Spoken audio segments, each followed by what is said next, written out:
Boa noite, amados. Vamos continuar então com mais algumas coisas a respeito do Santo Espírito de Deus, antes de entrarmos especificamente na questão dos dons. Muito embora,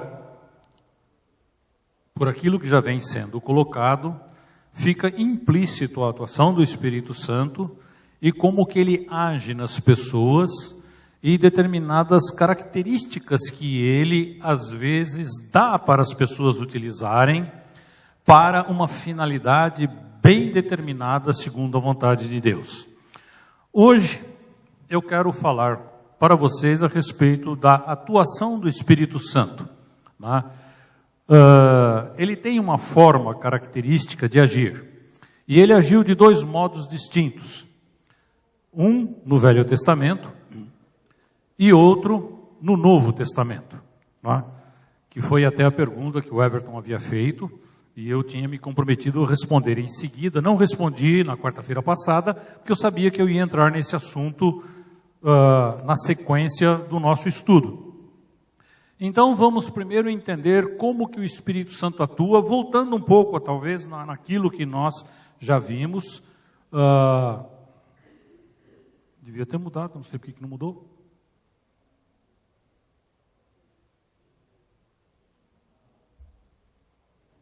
Aqui.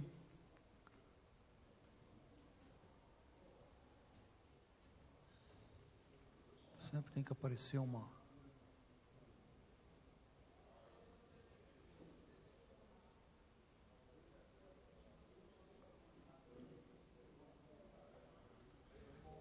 No Velho Testamento, o Espírito Santo de Deus, ele agiu na vida de várias pessoas. Então ele, enquanto agente, ou seja, o executor, nós já comentamos a respeito da questão da formação do mundo. E, inclusive, falamos a respeito desse verbo mover. Ou seja, a atuação dele aí foi gerar o universo segundo o projeto de Jesus, de acordo com a vontade de Deus Pai. Estão lembrados dessa sequência toda que eu havia falado? Estamos voltando isso daí para mostrar que no Velho Testamento ele já estava agindo e atuando de maneira muito significativa. Tá certo? Também ainda no Velho Testamento, e aqui pode ser que alguns pensem, mas espera aí, Noel, você está falando uma coisa que parece ser outra. Veja, na construção do tabernáculo, o Espírito Santo veio sobre esse nosso amigo aqui, Bezalel, o filho de Uri, e ele foi capacitado a realizar uma porção de obras específicas. E essas obras, o que era? Veja bem quanta coisa. Capacidade artística. Mas essa capacidade artística foi destreza, habilidade, né, e plena capacidade para desenhar, fazer trabalhos em ouro, prata e bronze, talhar e esculpir pedras, madeira e executar todo tipo de obra artesanal. Quando a gente vê a construção do tabernáculo, a gente vê que aquilo foi feito com mínimos detalhes. Exatamente como Deus queria que fosse feito. E ele capacitou especificamente o Bezalel para que ele estivesse atuando dessa maneira. Mas isso não é um dom? Não. Porque é transitório.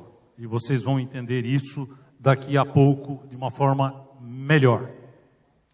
Veja que também no tempo dos juízes, nós tivemos várias outras pessoas que foram designadas para fazer determinadas coisas, num tempo determinado e com uma determinada habilidade. Novamente, a atuação do Espírito Santo. Abram aí em Juízes 3:10, tá? E nós vamos ver um dos juízes chamado Otniel. Otniel, ele foi comissionado, vamos dizer assim, para ser um dos libertadores de Israel. Aqui cabe uma explicaçãozinha meio rápida, e eu preciso tomar muito cuidado, porque senão eu estouro o tempo, e sou capaz até de estourar as quartas-feiras que eu tenho. Então, eu tenho que ser um pouco mais breve em algumas explicações. No tempo dos juízes, cada um fazia o que achava certo. Aí o povo se desviava de Deus, Deus mandava um outro povo que dominava sobre Israel. Aí o povo oprimido clamava a Deus, se arrependia, voltava para Deus, Deus levantava um juiz, o Espírito Santo atuando, agindo sobre uma pessoa para libertar Israel do jugo. Mas aí que quando Israel se libertava do jugo, se afastava de Deus, vinha outro povo e subjugava Israel. Tinha que se levantar outro juiz para libertar o povo de Israel. E isso se repetiu durante anos. Então nós temos aí em Juízes que o Otniel diz assim: o Espírito do Senhor veio sobre ele, de modo que liderou Israel e foi à guerra. E o Senhor entregou Cuxã-Risataim, rei de Arã, nas mãos de Otoniel, que prevaleceu contra ele. Sansão foi um ou outro juiz de Israel, tá certo? Que depois os irmãos, eu posso passar todas elas, mas como o meu tempo é meio curto, então eu vou procurar abreviar. Mas o Espírito do Senhor se apossou de Sansão e ele rasgou um leão em pedaços. Em outra hora, o Espírito do Senhor se apossou de Sansão e ele matou 30 homens por causa de uma aposta que ele tinha feito. Né? Ele tinha dado um enigma, mas ele foi traído, né, pela mulher, e aí o que aconteceu? Ele teve que pagar a aposta. Para pagar a aposta, ele foi lá, matou 30 pessoas e arrancou as roupas dele e pagou a aposta. Né? Outra vez, em 15:14, os filisteus foram contra ele, mas novamente ele estava até amarrado nessa época, ele simplesmente arrebentou as cordas como se fossem estopa queimada. E novamente a palavra diz aqui: mas o Espírito do Senhor apossou-se dele, tá? E da mesma maneira Samuel ungiu Saul, Saul profetizou, Davi, né, teve também o seu momento de ser cheio do Espírito Santo. O meu mouse está sumindo toda hora daqui, está meio difícil.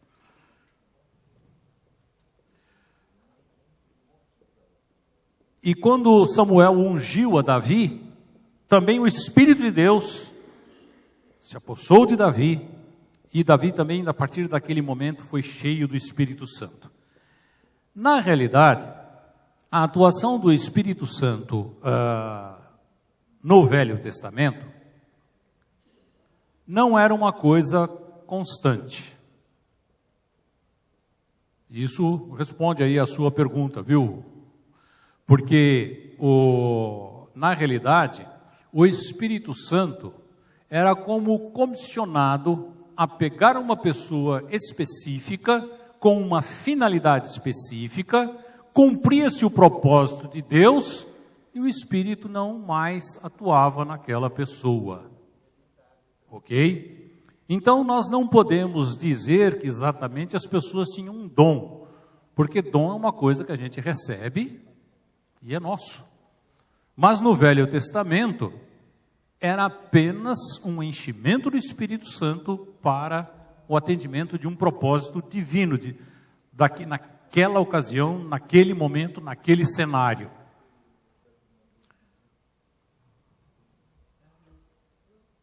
Outra coisa também que o Espírito Santo fez no Velho Testamento, é que a gente pode dizer que foi ele o inspirador da palavra. E nós temos alguns trechos aí, como mostra, né, o próprio rei Davi, quando diz, né, o Espírito do Senhor falou por meu intermédio, a sua palavra esteve na minha língua.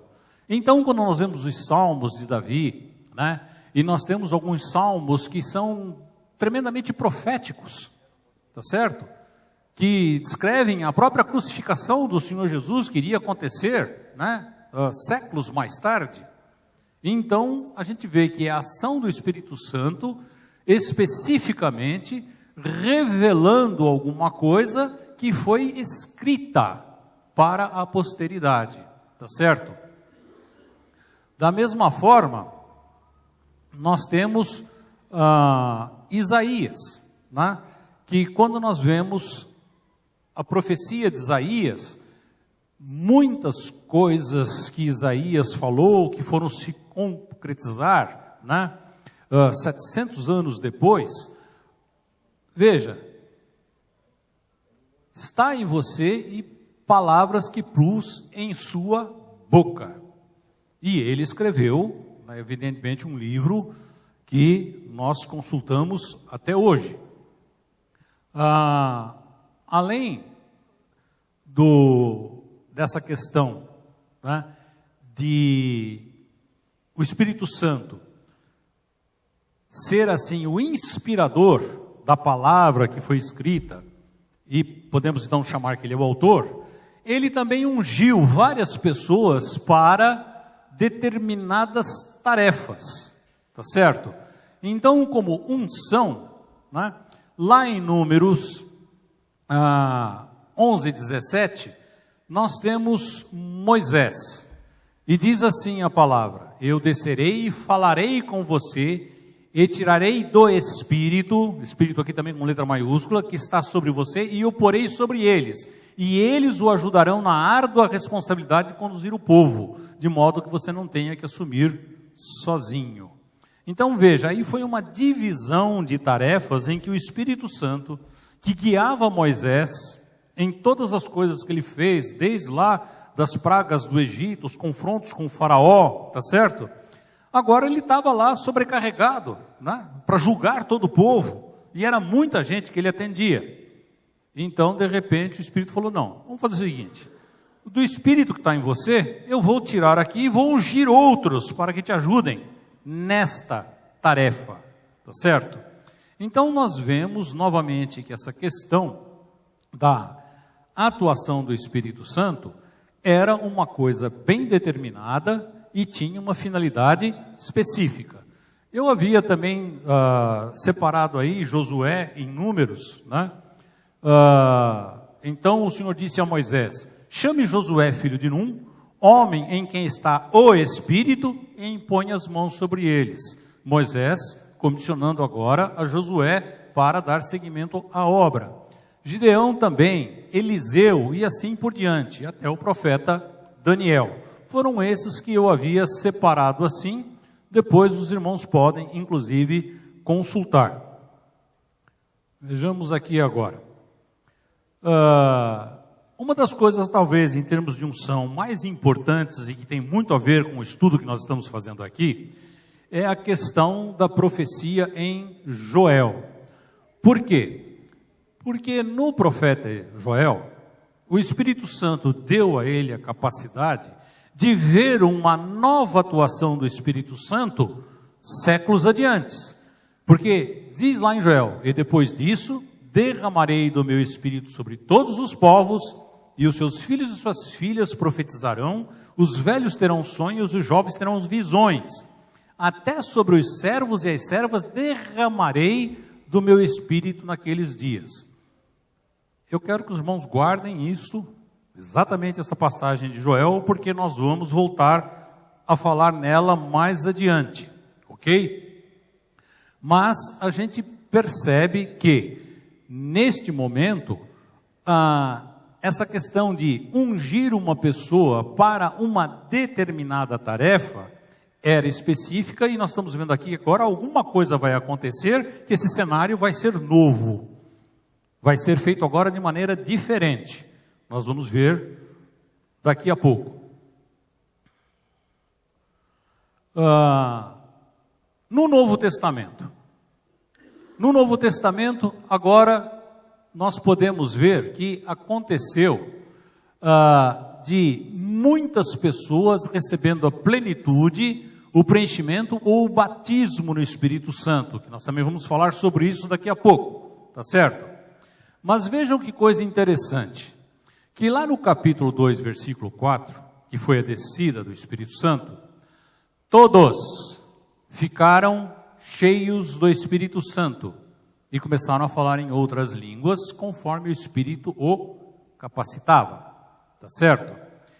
Veja bem que este momento, aquela atuação do Espírito Santo que era mais ou menos exclusiva, bem determinada lá no Velho Testamento, ou seja, aquela atuação seletiva que o Espírito mantinha com o povo de Deus no Velho Testamento, agora aqui, cumprindo-se a profecia de Joel, o Espírito é derramado indistintamente em todos aqueles que creram.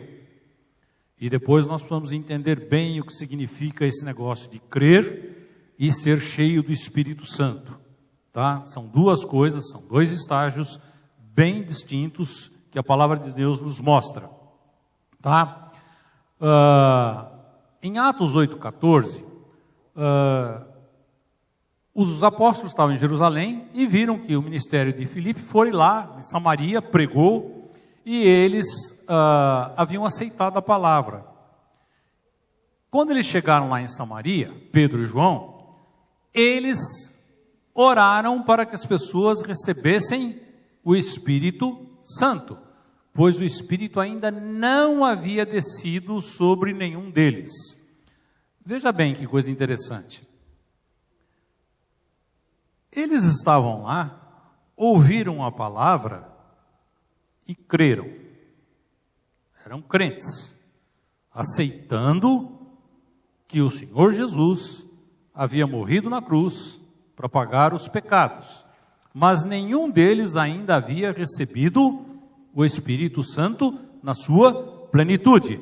Isso foi acontecer depois que Pedro e João chegaram lá. E isso também aconteceu até com o próprio apóstolo Paulo.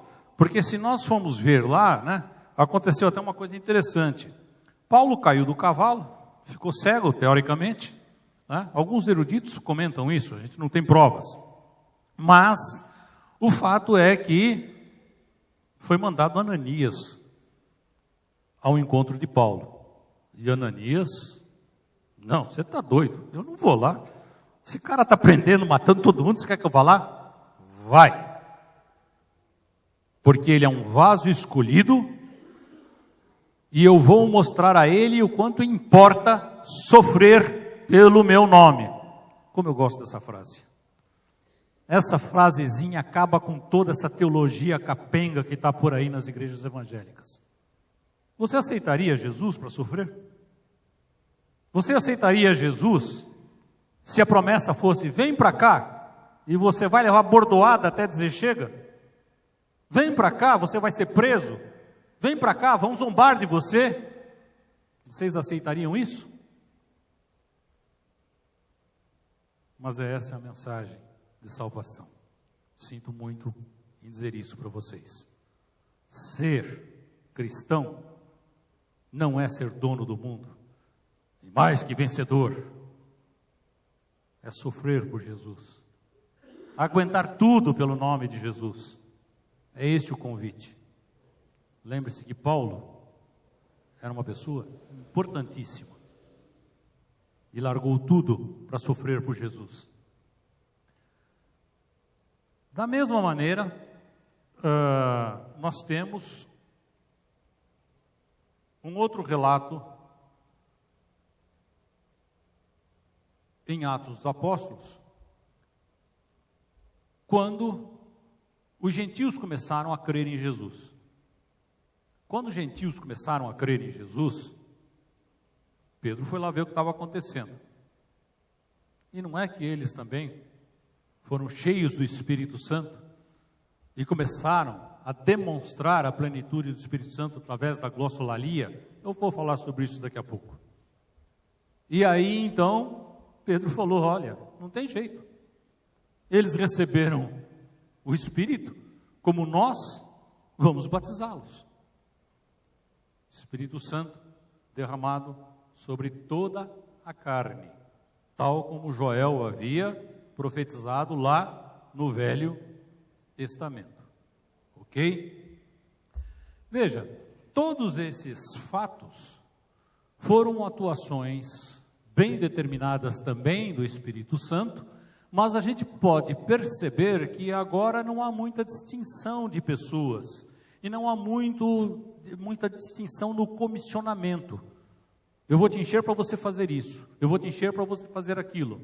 Não, agora vem o Espírito derramando e fazendo com que as pessoas todas tenham capacidade de fazer muitas tarefas. Então todo mundo tem que fazer todas as tarefas? Não, nós vamos ver isso mais adiante.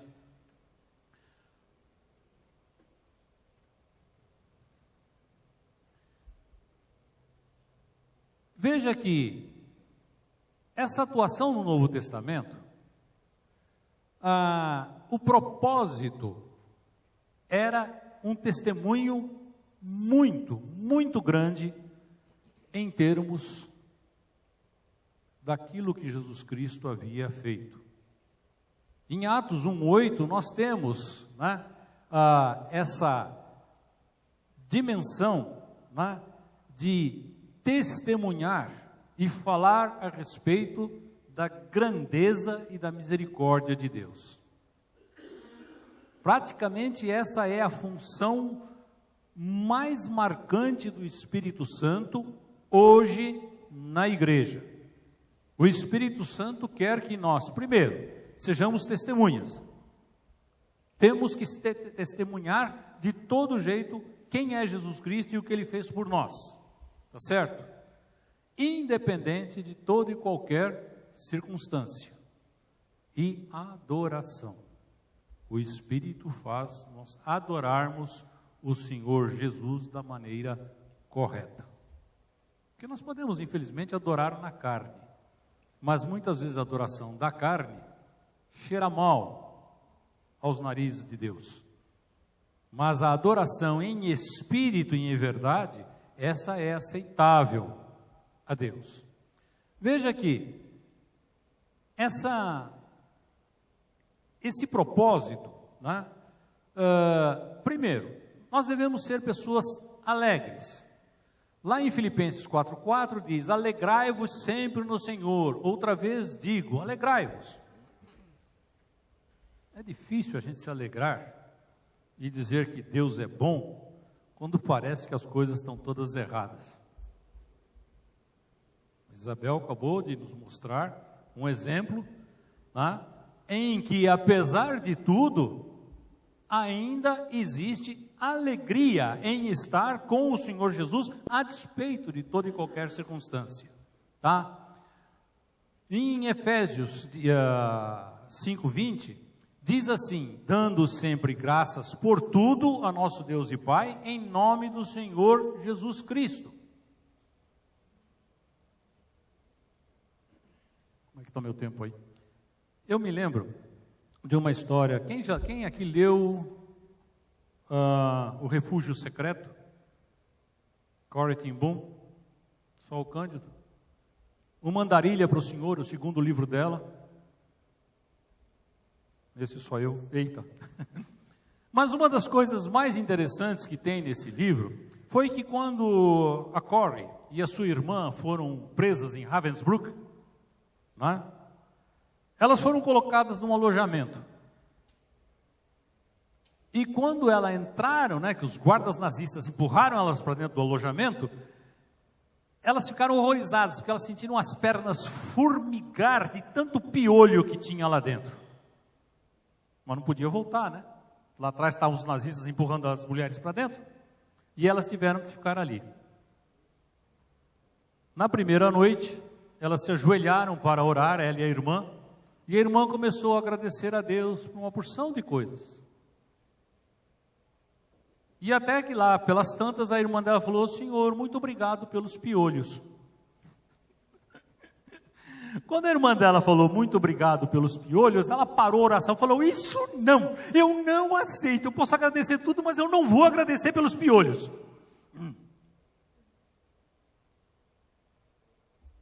E o tempo foi passando. As mulheres sendo judiadas, começaram a morrer que nem moscas. E cada vez mais fracas. cada vez mais debilitadas pelas privações do campo de concentração. A irmã dela morreu nesse campo de concentração. Um dia, tinha uma prisioneira que morreu e elas não tinham forças para arrastar o corpo para fora. Mas, antes desse fato, surgiu uma outra circunstância na vida de Corrie ali naquele alojamento. Ela tinha conseguido, milagrosamente, levar uma Bíblia escondida. E ela e a irmã começaram a evangelizar aquelas mulheres. E naquele ambiente de sofrimento, privação e dor, ela disse que ela viu as melhores conversões. E que viu muito daquelas prisioneiras saírem de uma vida ruim para uma vida gloriosa. E morreram com Cristo. Elas podiam até louvar, chegaram a cantar dentro daquele alojamento e os guardas não falavam nada. E ela louvava a Deus porque achava que era Deus que estava, como é que se chama? Como que escondendo aquilo que elas estavam fazendo ali no alojamento, pregando o evangelho, louvando a Deus e salvando pessoas do inferno. Corrie estava espantada com isso. Até que quando ela teve que tirar esse corpo de lá, e ela não conseguiu de jeito nenhum, porque estava muito fraca. Foi pedir para um guarda, e a guarda que estava lá, falou, arrasta ele para cá. Nós não temos força, não dá. Tem que vir uma outra pessoa, em melhor condição física, para tirar esse corpo daqui, senão daqui a pouco ninguém vai mais aguentar aqui dentro. E a guarda respondeu, eu não entro aí por nada desse mundo, isso aí está infestado de piolhos. Naquela noite, ela se ajoelhou e disse, Senhor, muito obrigado pelos piolhos. Oh, glória! Humildade. Em Atos 20, 19 diz, servindo ao Senhor com toda a humildade, lágrimas e provações que pelas ciladas dos judeus me sobrevieram. Vejam bem. Um homem importante como Paulo aprendeu a ficar de cabeça baixa, sofrer perseguição, calado, honrando o nome do Senhor Jesus. E por último nós temos o fruto do Espírito em Gálatas. E veja, eu gosto até, o Cândido tem mania de falar isso muitas vezes, né? Ele, eu acho que nem percebe, mas ele fala. Não é os frutos, é o fruto. É um fruto só, gente. Só que tem muitos gomos, tá? Então, se você pensa que você tem apenas alguns gomos, você não tem o fruto. Porque para você ter o fruto todo, você tem que ter todos os gomos. Quais são? Amor, alegria, paz, longanimidade, benignidade, bondade, fidelidade, mansidão, domínio próprio. Isso tudo é o fruto. Não são os frutos. Não é isso que está escrito. Tá? É o fruto.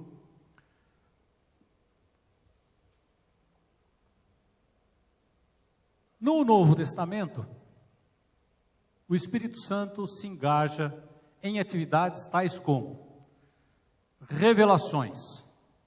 Em 2 Pedro nós temos lá, porque nunca jamais qualquer profecia foi dada por vontade humana. Entretanto, homens santos falaram da parte de Deus, movidos pelo Espírito Santo. Ou seja, profecias, revelações, vêm de Deus, através do Espírito Santo. Ensino, mas o Consolador, o Espírito Santo, a quem o Pai enviará em meu nome, esse vos ensinará todas as coisas e vos falará lembrar de tudo o que eu vos tenho dito. Então é Ele que nos capacita a ensinar. Testemunho, lá em Hebreus. E nisso nos dá testemunho também o Espírito Santo, porquanto após ter dito, esta é a aliança que farei com eles, depois daqueles dias, diz o Senhor, porei em seu coração as minhas leis, e sobre a sua mente as inscreverei. Isso daí é uma promessa que Deus nos dá, e o Espírito Santo é quem coloca, marca essas coisas em nós. E por último, a intercessão, aonde ele, lá em Romanos, fala: também o nosso Espírito, semelhantemente, nos assiste em nossas fraquezas, porque não sabemos orar como convém. Tá certo? Mas o mesmo Espírito intercede por nós sobremaneira, com gemidos inexprimíveis. Eu já comentei esse versículo com vocês na quarta-feira passada. E ainda nós temos pregação, orientação, testificação. Tá certo? São todas essas atividades que o Espírito Santo hoje atua na igreja para edificação, exortação e outras coisas mais. O Espírito Santo, ele pode ser representado como fogo ou como vento, lá em Atos 2, de 1 a 3. Né? Veio um som de vento impetuoso e línguas de fogo foram pousando na cabeça de cada um dos presentes. Mais de 200 pessoas estavam ali naquele cenáculo. Né? Água. Né? Jesus mesmo falou: se alguém tem sede, venha a mim e beba. Quem crer em mim, como diz as Escrituras, do seu interior fluirão rios de água viva. Tá certo? Selo. Isto é uma coisa que eu quero dar uma especial atenção, né? Porque lá em Efésios 1:3, em quem também vós, depois que ouvistes a palavra da verdade, o evangelho da vossa salvação, tendo nele também crido, tá? Fostes selados com o Espírito Santo da promessa. Tá certo? E ainda tem o exemplo de unção e pomba que nós vimos quando João Batista foi batizar o Senhor Jesus. Tá certo? Veja bem, aqui há uma coisa interessante, porque nós estamos vendo que o Espírito Santo está perfeitamente atuante. Acontece que quando Estevão foi apedrejado, uma das últimas coisas que ele está falando, ele diz assim: ele viu os céus abertos e falou: eis que eu estou vendo o Filho do Homem à direita do Pai. Ué, nós não estamos falando num Deus trino o tempo todo? E Estevão olha para o céu e só vê o Senhor Jesus à direita do Pai? Cadê o Espírito Santo? Por que o Espírito Santo não é citado por Estevão? Já que eu havia afirmado categoricamente para vocês que nós temos um Deus trino. Ele estava aqui, ao lado de Estevão. Era ele que estava dando a visão para Estevão. Ele que estava atuando naquele momento, dando inteligência, capacidade para Estevão falar tudo aquilo. Deus Filho, Deus Pai, o Espírito Santo aqui. E o Espírito Santo está conosco até hoje. Eu sempre brinco dizendo que quando lá a palavra de Deus fala, até que seja retirado aquele que o detém é o Espírito Santo. Quando o Espírito Santo sair da terra, tem um pequeno problema. Todos aqueles que são selados por ele vão junto, não tem como. Ele sai e leva todo mundo que é dele com ele. Isso é fantástico.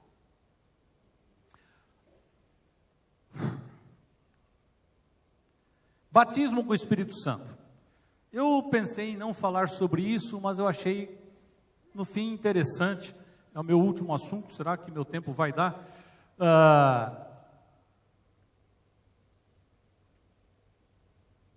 O batismo, ou a plenitude do Espírito Santo, é uma experiência subsequente à conversão cristã.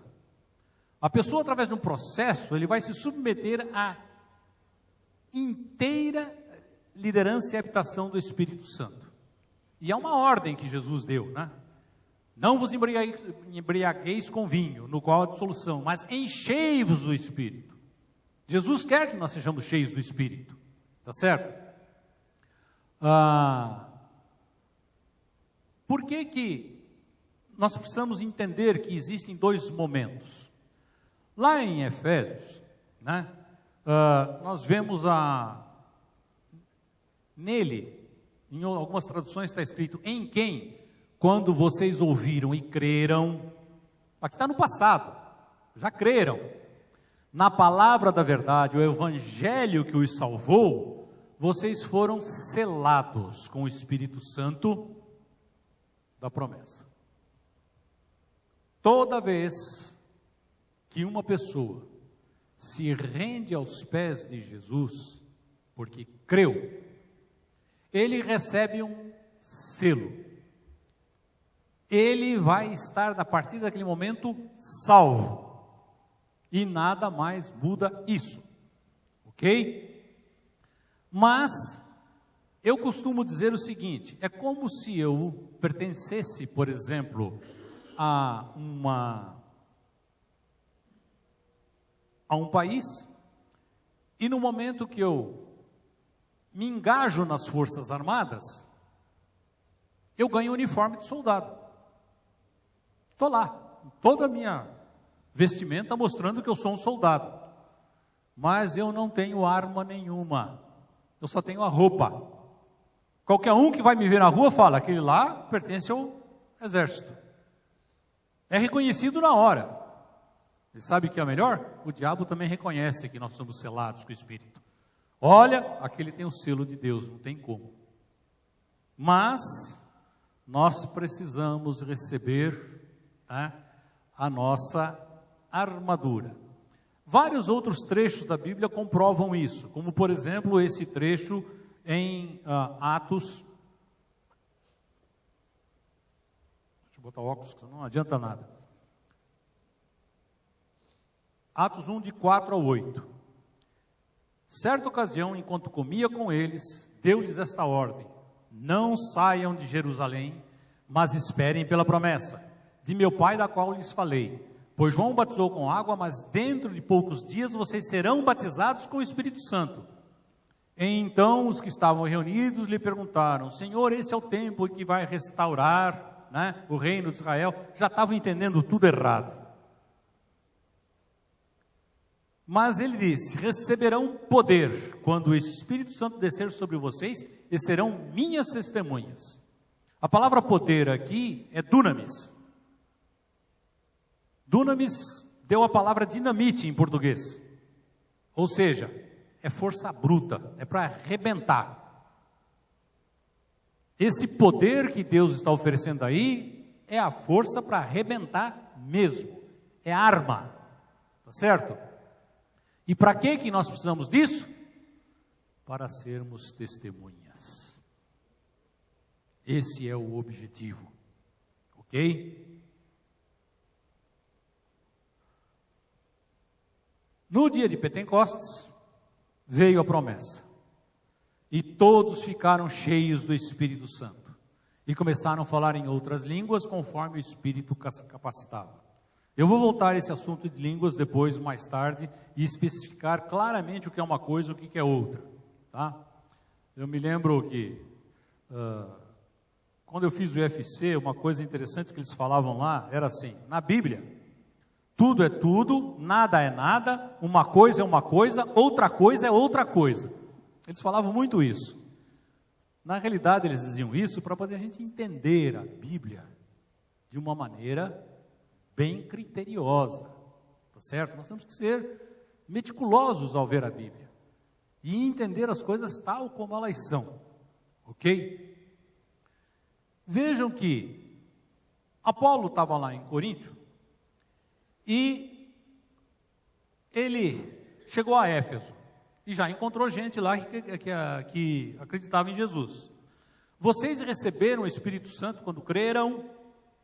Eles já acreditavam antes, já estavam crendo, já estavam uniformizados. E eles responderam: nem sequer ouvimos dizer a respeito do Espírito Santo. Mas então como é que vocês foram batizados? O batismo de João. Tá? O batismo de João era o batismo de arrependimento. E na realidade, meus amados, quando a gente chega a Jesus, eu não conheço ninguém. Aí os pastores depois até me ajudem, né, com a sua experiência eclesiástica. A pessoa, para se converter e aceitar Jesus, precisa de arrependimento. Precisa se reconhecer pecador e falar: eu preciso de Jesus. E se arrepender. Se a pessoa não se arrepende, ela não aceita Jesus, mas de jeito nenhum, porque vai ser um arrogante. E o arrogante, ele é autossuficiente, não quer saber de se humilhar e de ver que precisa da graça do Senhor Jesus. Tá certo? Então, esse batismo foi um batismo de arrependimento. Mas Paulo impôs as mãos e veio sobre ele o Espírito Santo e começaram também a falar outras línguas e profetizar. Depois nós vamos entender essa palavra profecia mais pontualmente. Tá certo? Uma coisa interessante é que o batismo no Espírito Santo pode ser dado com imposição de mãos. Tá? O Senhor Jesus já me propiciou ver isso acontecer muitas vezes, tá certo? E algumas vezes até de uma maneira bastante, vamos dizer assim, engraçada, né? Eu me lembro quando Luther Liasch foi batizado com o Espírito Santo, foi uma coisa gozadíssima, né? E ele dizia uma coisa, mas tinha acontecido uma outra completamente diferente. Imposição de mãos. Para terminar esse tópico, eu quero advertir os irmãos, porque existem algumas igrejas que às vezes dão muita ênfase em determinadas coisas e não separam aquilo que é essencial do não essencial. Por exemplo, quem não sabe o seu dom ou não fala em línguas não é salvo. E eu já dei o destaque aí, argumento perigoso. Tem nada uma coisa que ver com outra. Tá certo? Primeiro, 2 pontos têm que ser observados em relação ao batismo do Espírito Santo: salvação e controle da mente. Primeiro, pelo seguinte: quem recebeu o batismo com o Espírito Santo, ele não está mais salvo de uma pessoa que só está selada com o Espírito Santo. Ambos são salvos da mesma medida. Ambos vão para o céu do mesmo jeito. Ambos foram alcançados pela graça do Senhor Jesus da mesma forma. Então, para que o batismo no Espírito Santo? Capacitação para serviço. Não para salvação. Salvação, selou, está salvo. Está certo? Ou seja, talvez quem seja batizado no Espírito Santo tenha mais responsabilidade, porque tem que dar contas. Deus não vai dar nada para você, simplesmente para você ter. Porque, infelizmente, nós temos muitos lugares dizendo: não, sou batizado com o Espírito Santo, e enche o peito como se fosse uma grande coisa falar em línguas, ou ter visões, ou ter revelações, tá certo? E sai que nem um pavão pela igreja, né? Porque ele é o tal. Gente, o que é isso? Às vezes tem um irmãozinho que está quietinho lá, fazendo oraçãozinha dele, que ninguém está sabendo, e está sendo muito mais útil para o reino de Deus do que o pavão aqui que se acha o tal. É como diz: ai de mim se eu não pregar o evangelho.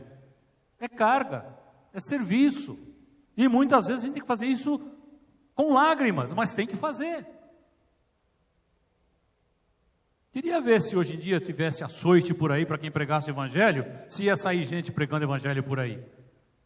Mas Paulo não queria nem saber. Apanhava, mas continuava falando. Tá certo?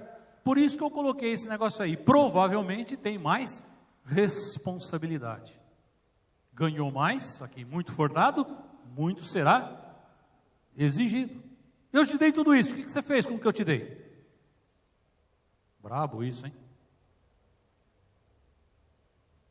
Outra coisa, o Espírito Santo jamais controla a mente da pessoa.